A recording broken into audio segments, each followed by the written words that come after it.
کیا آپ یقین کریں گے لندن کے سب سے مشہور تفریحی مرکز کے ایک حصے میں اب اذان کی گونج سنائی دے گی۔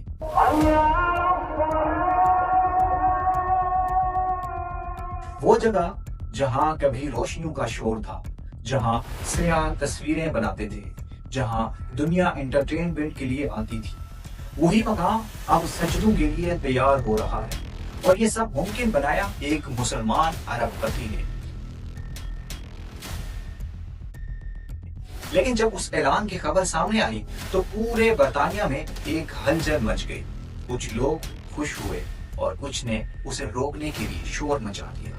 آخر یہ شخص کون ہے اور لندن کے دل میں مسجد بنانے کی یہ کہانی اتنی بڑی کیوں بن گئی؟ آئیے جانتے ہیں۔ ٹروکیڈرو کی کہانی۔ لندن کے مرکز میں موجود ٹروکیڈرو صرف ایک عمارت نہیں، یہ لندن کی تاریخ کا حصہ ہے۔ 1896 میں قائم ہونے والی یہ عمارت ایک شاندار ریسٹورنٹ تھی۔ پھر وقت بدلا اور یہ ایک انٹرٹینمنٹ ہب بن گئی۔ یہاں سینما تھا، گیمنگ زون تھے، روشنیوں کی چکا چوند تھی، دنیا بھر سے لوگ یہاں آتے تھے۔ یہ لندن کی جدید ثقافت کی علامت سمجھی جاتی تھی۔ لیکن پھر وقت نے کروٹ لی، یہ عمارت آہستہ آہستہ ویران ہونے لگی اور تب اس کی قسمت بدلنے والا شخص سامنے آیا۔ آصف عزیز کون ہے؟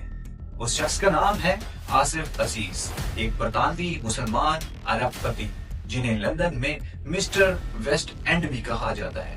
وہ صرف ایک بزنس مین نہیں بلکہ لندن کے مہنگے ترین علاقوں میں اربوں پاؤنڈ کی پراپرٹی کے مالک ہیں۔ 2005 میں انہوں نے ٹروکیڈرو عمارت 220 ملین پاؤنڈ سے زیادہ رقم دے کر خریدی۔ کئی لوگ اسے صرف بزنس انویسٹمنٹ سمجھ رہے تھے، لیکن شاید ان کے ذہن میں کچھ اور تھا، ایک ایسا خواب جو صرف تجارت نہیں بلکہ ایک پیغام تھا۔ پہلی کوشش اور شدید مخالفت۔ 2020 میں انہوں نے اعلان کیا کہ وہ یہاں ایک بڑی مسجد تعمیر کرنا چاہتے ہیں جس میں ایک وقت میں 1000 نمازی عبادت کر سکیں گے۔ یہ خبر آتے ہی ہنگامہ کھڑا ہو گیا، فار رائٹ گروپس میدان میں آ گئے، سوشل میڈیا پر مہم چلی، کچھ مقامی ریزیڈنٹس نے بھی اعتراضات اٹھائے۔ مخالفین نے کہا کہ لندن کی شناخت بدلنے کی کوشش ہے۔ دباؤ اتنا بڑھا کہ منصوبہ واپس لینا پڑا۔ بہت سے لوگ سمجھے یہ خواب ختم ہو گیا، لیکن اصل کہانی تو ابھی شروع ہوئی تھی۔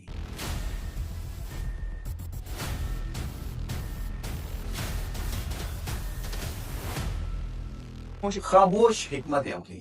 آصف عزیز نے شور کا جواب شور سے نہیں دیا، انہوں نے خاموشی اختیار کی، منصوبہ تبدیل کیا، مسجد کو چھوٹا کیا اور ایک پریکٹیکل کمیونٹی پریئر سپیس کا ڈیزائن پیش کیا۔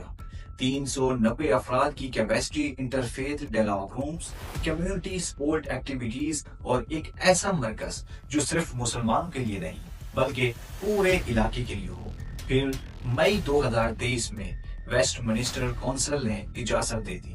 یہ خاموش جیت تھی، بغیر شور، بغیر نفرت، صرف حکمت سے۔ یہ صرف ایک عمارت نہیں، یہ ایک سمبل ہے۔ ایسے وقت میں جب برطانیہ میں اینٹی مسلم ہیٹ کرائمز بڑھ رہے تھے، جب 2022 میں 3459 مذہبی نفرت کے جرائم ریکارڈ ہوئے، یہ پریئر سپیس ایک پیغام ہے کہ مسلمان صرف مہمان نہیں بلکہ برطانوی معاشرے کا حصہ ہے۔ یہ اس بات کا اعلان ہے کہ فیتھ اور ماڈرنٹی ساتھ چل سکتے ہیں، اور لندن کے دل میں ایک مسجد کا ہونا صرف عبادت کی جگہ نہیں بلکہ ایکسپٹنس کی علامت ہے۔ سوچئے، جہاں کبھی صرف موسیقی تھی وہاں اب دعائیں ہوں گی، جہاں کبھی تفریح کا شور تھا وہاں سکون ہوگا۔ یہ تبدیلی صرف اینٹوں کی نہیں، سوچ کی تبدیلی ہے۔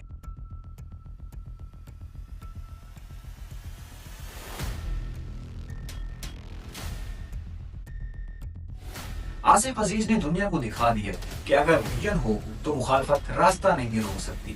سوال یہ ہے، کیا یہ صرف ایک مسجد ہے یا لندن کی بدلتی ہوئی شناخت کا آغاز؟ اپنی رائے کمنٹ میں ضرور بتائیے۔